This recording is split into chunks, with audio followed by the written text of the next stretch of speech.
It began with a single statement that shook the world. Standing before flashing cameras, Donald Trump declared with his usual blunt confidence, "Africa should stop waiting for help. If they want greatness, they must prove it." Those words rippled across continents like thunder. Some laughed, some nodded, but in the heart of Africa, silence fell, heavy, deep, alive.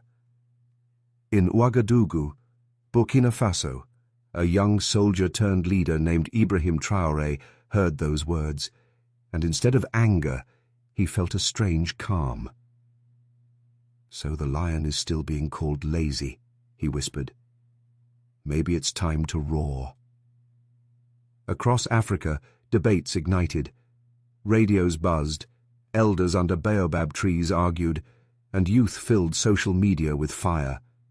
One old man in Mali said, "When someone mocks the farmer, the soil itself will answer." In that moment, something ancient stirred. The memory of pride buried under centuries of silence. Traoré, shaped by hardship, poverty and purpose, saw the insult not as an offense, but as a mirror.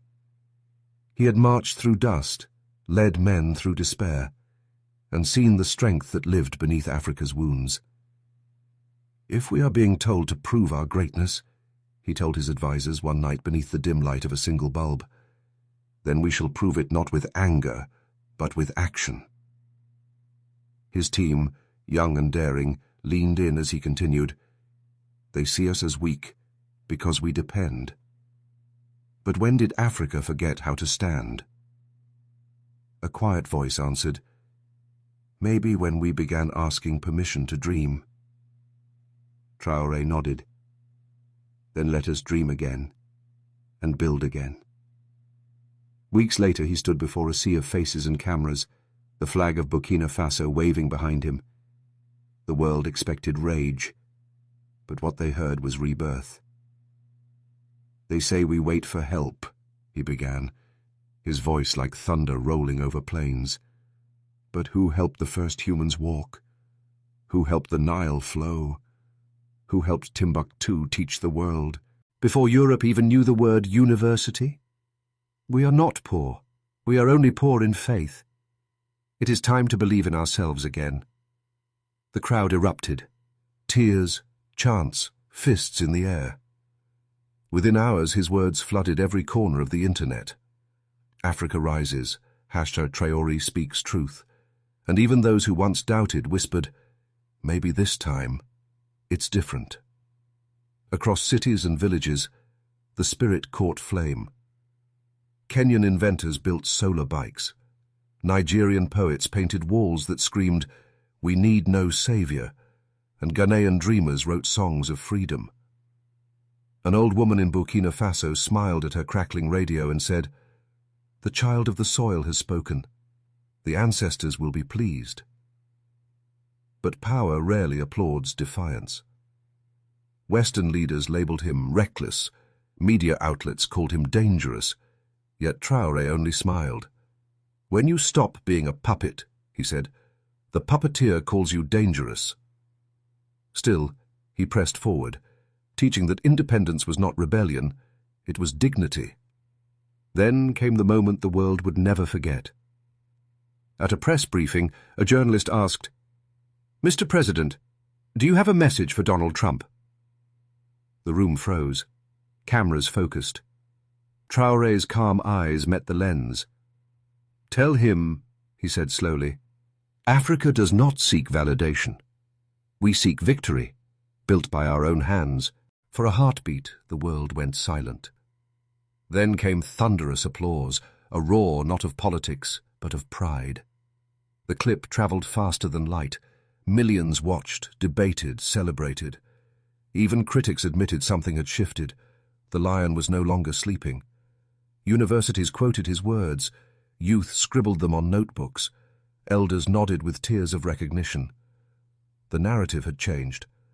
Africa was not a story of pity, but of power.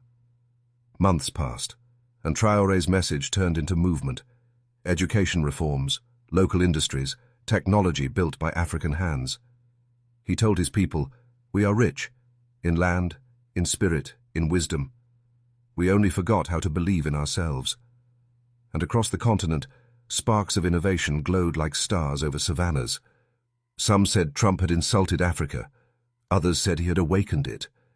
Because sometimes destiny hides behind provocation, and sometimes pain is the price of awakening.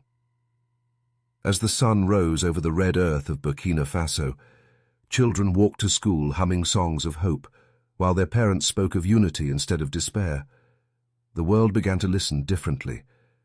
Traoré's voice had become more than politics. It was poetry written in courage, and the rhythm of Africa began to change. The old proverb whispered through generations returned, "When the lion wakes, even the hunter trembles." Donald Trump may have challenged Africa with words, but Ibrahim Traoré answered with vision. And that vision, of self-belief, pride and unity, spread beyond borders and languages. He reminded the world that leadership isn't wealth or power, it's truth spoken when silence is safer. Across the continent, young hearts began to dream again, not of leaving home, but of transforming it. And maybe that is the true victory, when a generation stops asking the world to see them and begins to see itself. Africa does not need saving. It only needs believing. So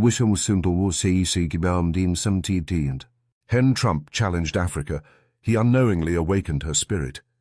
Every insult fades, every doubt dies, but the rhythm of Africa, fierce, eternal, unbroken, will always rise. And as the sun sets over golden plains, the world now knows Africa is awake. If this story touched your heart, subscribe for more tales of courage, wisdom, and the unstoppable African spirit, because the world may challenge us, but our stories will always rise higher.